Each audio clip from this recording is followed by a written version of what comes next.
This is Strix. You might know me in certain circles as the trans doctor, and this is a mind virus production for the Social Scientist Network. It's just an armchair production, no scripts, so I really do hope you'll sit with me through this and find out how far we'll go and see where it leads. Okay, today we're talking about values, and values specifically in the context of a relationship. Are you getting what you need? What do you need? What do you want? Is the other person giving you what you need? Touchy subject, isn't it? This little subject, this little topic was broached on or started, well, as many things, with a story. Kind of a heavy one. Let's say that Mr. J is really hung up on a certain Miss K. Okay, here's how it goes. The girl apparently has a boyfriend, and it's not Mr. J. However, she does entertain Mr. J, and entertain or pay attention to, basically in this context, consists of her, well, good morning text messages, once in a while invitation for lunch. When she needs something, she lets it be known, and the guy basically delivers. He's there, he's constantly available, he checks in on her, he basically finds a way to take care of her and take care of whatever she needs. Okay. Kind of an innocuous story, not a bad thing, you might think. Okay, here's the thing. She's got a guy. She's got a boyfriend. And it's not Mr. J.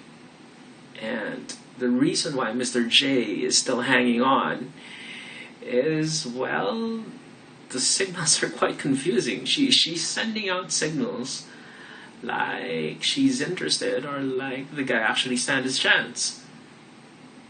Actually stands a chance? Okay. Say a girl behaves the way she would around you or with you, as if she were in a relationship with you. By example, she wants something right now. Like a little bitchy, spoiled little brat. Yep. And girls can be like that sometimes. And, if it's your girl and she takes care of you and she's that way, sure. As long as you understand it's part of the deal. Alright, it's just part of a little mood swing or part of a little drama that girls like to kick into. And you're with them, that's okay, I guess. That's cool. If you understood that was part of the deal, great. And if it works for you, and if you need that little bit of drama in your life, great. Go. Do it. If that's for you. Here's the thing. In the context of Mr. J and Miss K, she acts like she was the spoiled little girlfriend, and she needs what she needs, and she wants it done now. And she basically usually gets it. Guy doesn't show up on time. She's miffed. She's pissed. She acts like a spoiled little brat. Okay. And unbelievably, this triggers in most men a mechanism whereby they basically want to comply. They basically want to be able to take care of the girl, especially if it's someone you think you've invested a history of time and effort and belief in. Okay. Especially sometimes if it's a pretty girl, or a really pretty girl. Now, mind bomb. It doesn't even have to be the most pretty girl you've ever seen. No, it doesn't. She doesn't even have to be spectacularly pretty. No, not at all. She doesn't even have to be spectacularly nice or nice enough to you. What it just has to be from the guy's perspective is that, well, like you're filling a need, like you stand a chance. Hmm? Ring a bell? No? Not really? Not yet? Okay. If she behaves like she's got something valuable to offer, and that you have a chance at that something valuable, well, most guys tend to comply. Most guys tend to be okay. Yeah, yeah, I stand a chance with that. I'm up with that, and yeah, let's do that. But honestly, it's a setup, guys. Okay, in Philippine terms, the most blatant, most painful little term I've heard was yesterday. A friend of mine, Kat, showed me a nice book by a certain gentleman called Ramon, and the term is aliping sa gigilid. Aliping sa gigilid. The little translation is, in a caste system, the lowest of the low of the slave classes. The lowest of the low.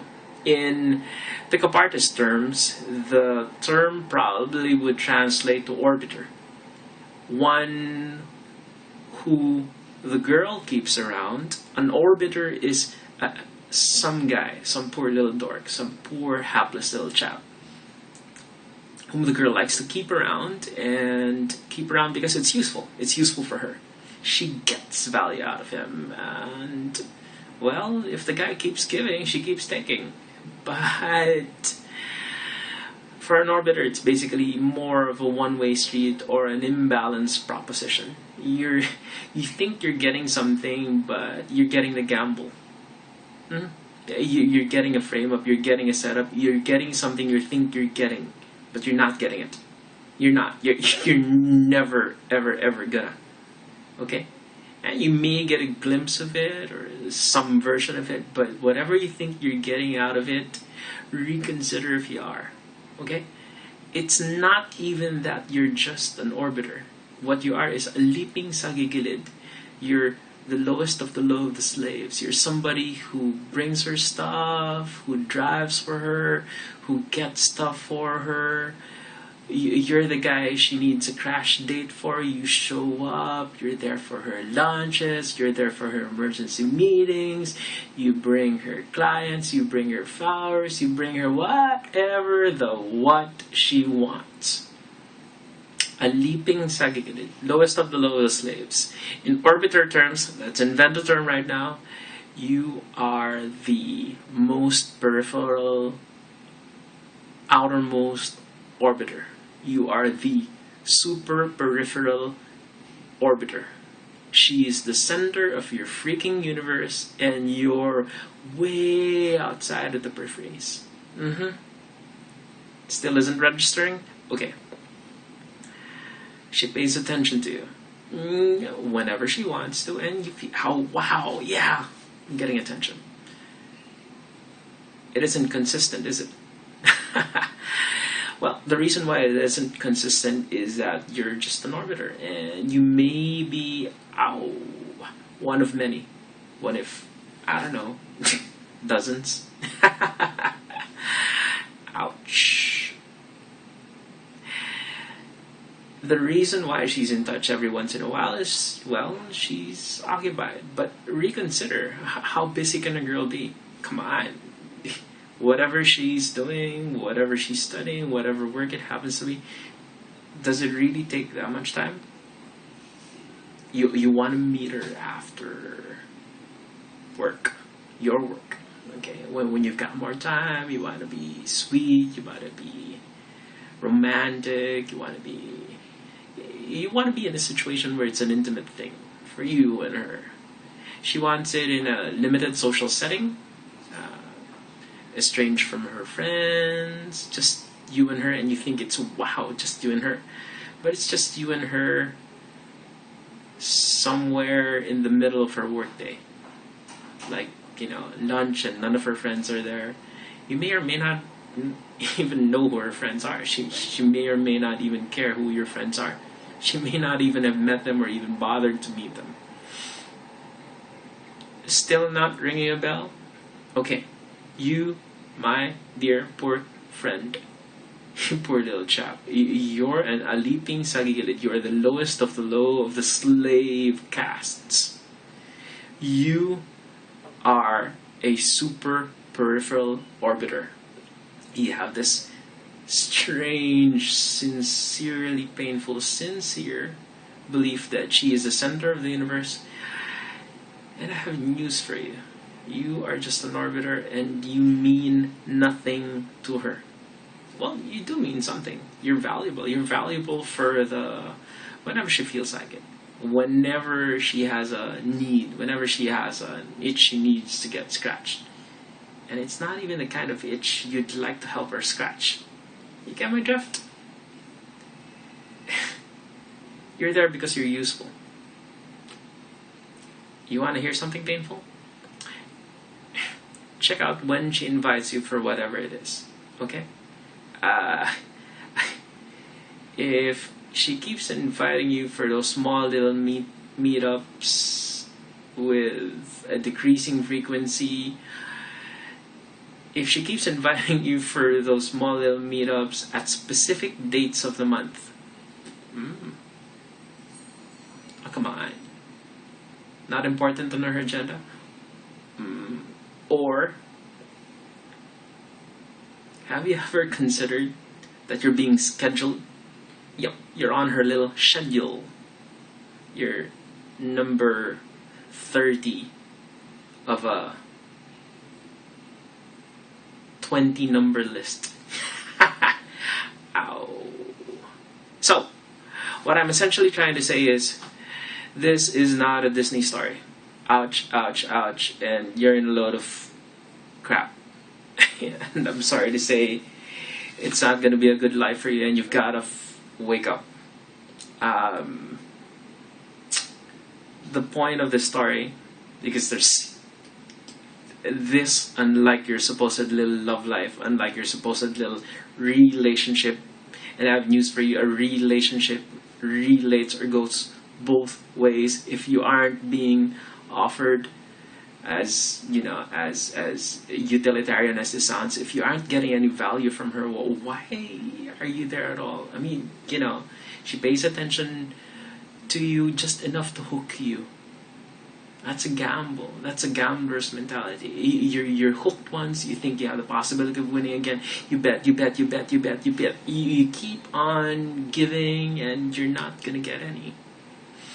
No, I'm sorry, my friend. You just aren't gonna get any. And what it is, where it's coming from, why you're complying is there seems to be value. She seems to be offering something. Well, I have news for you. She isn't really offering something. She's offering you an illusion. She's offering you a buy-in to your delusion. There isn't anything there. And the reason why you're buying in, even though she's not the hottest, the most pretty, the nicest possible chick, she may have some really bad habits, and she doesn't really pay attention to you or take care of you. The reason why you're buying in is she's acting as if she's got value. She's demanding things like she's got value. She's coming from a feeling or a veil, because it may not even be true. She's coming from the illusion of entitlement, self-entitlement, like she's got something, like she's got something valuable to offer, and like she's half giving it to you, or giving you the chance to wait. I have news for you, my friend. You are gonna frigging wait forever. Ouch. So, here's the point. The point being that, well, this is a wake-up call. This, Mr. J, is a wake-up call. Because Miss K, she isn't, no. she isn't going to take care of you. She's not going to take care of you. And you've got to reconsider what you mean to yourself, how you value yourself, and what your sense of values are. Because there's a rank and an order sequence to what's important to you. And if you figure that out, you know how to not waste time on things which aren't that valuable to you. Now, if somehow romance is at the top of your list, romance is a relationship, my dear bro. It goes both ways. It takes relating. It's not a one-way street. It's not an odd, even. It's not a pullover street. It's not a, you're delivering a highway and she's delivering side skirts which are always jammed. It's not you giving her 24/7, she giving you 2 minutes on Tuesday lunch. Come on, okay? It's a value for a value, and as long as you think you're getting what you think you wanted, that's fine. But reconsider. If you're not really getting what you really, really want, that's kind of not a good arrangement, is it? In trade, okay, if you're promised something, if your local, let's say, network provider promises you good service, no dropped calls, always being there, always being on time, when you need a call, when you need something, it's there, and you agreed to that, and you agreed to the price, and if you don't get the service that you expected you get, you're pissed off, right? If you pay 16 million for your new condo and the shoddy workmanship on it, makes you think it's an 800,000 run-of-the-mill in the middle of an unheard-of barrio thing and not a 16 million deal. If you feel like you've been super short-changed and you've lost out on 15M, you're gonna sue. You're gonna frigging want your money's worth. You're gonna frigging want your time's worth. If you know what you're about, if you know what's valuable to you, if you know what you're actually worth, would you waste so much time on something that doesn't treat you the way you're worth? Why would it not be okay to have some value for the value you give? If she's that important and you want to take care of her, have you ever reconsidered if she actually wants to take care of you? Or if she just needs you, if she just wants you there whenever, wherever? Reconsider. And I guess this is a wake-up call, to which will apply what I call a destiny test. Destiny test. And we're going to apply a destiny test, my destiny test, as I call it, to your relationship. Okay, here's how it goes. Is the destination you're headed that important to you? Is where you're going that important to you? Is what you're doing that important to you? Okay. Is it? Okay. Is where you're going making you feel lighter or heavier? Does it feel good or bad? Is how you're going about things making you happier or worse off? Reconsider. Is what you're doing right now working for you? In so much that is what you're doing, the set of behaviors you're manifesting that you're doing, is all your effort making you feel more alive or more of a slave, a zombie, an aliping sa gigilid, a super peripheral orbiter, so far off from her, the supposed center of your universe, that you actually stand no chance on settling down on her, of being with her. reconsider. And I have news for you. She may not even be as worth it as she behaves. It's a learned behavior. Girls do it. Girls pick it up from other people. Unbelievably, they're really, really, really good at faking stuff. They can read behavior and fake behavior. Ouch. Really. Seriously. They can. She may not be as valuable on her own to even herself to be of any value to you. Which begs me the question, why not value yourself first? I mean, she clearly isn't valuing herself enough for you to want to value her. Reconsider. Reconsider, my friend. And part of this destiny test, rephrased another word, is follow your lightness. Follow your bliss. Come on, if you're feeling effed up most of the time, if you're feeling heavy most of the time, if you're not okay most of the time, reconsider. Reconsider. And, well, because of the work I'm in, this is kind of a wake-up call on an even deeper level. And that level is, it's bad for your frigging heart and bad for your brain. It's really messed up, you know. You're gonna live longer, live happier if you follow the direction of your lightness. You're gonna avoid brain risk and heart risk. You're gonna avoid cerebrovascular accidents, strokes. You're gonna avoid heart attacks, myocardial infarcts. You're gonna freaking live longer and live better if you pay attention to what's really important to you. I'd suggest you do that today. And God bless you, Jay. Your deal with Kay, that ain't gonna work out. Rethink it. This has been Strix again for the Mind Virus Production number 12 for the social network. And I wish you the best. And I wish you a whole frigging wake-up call. Wake up!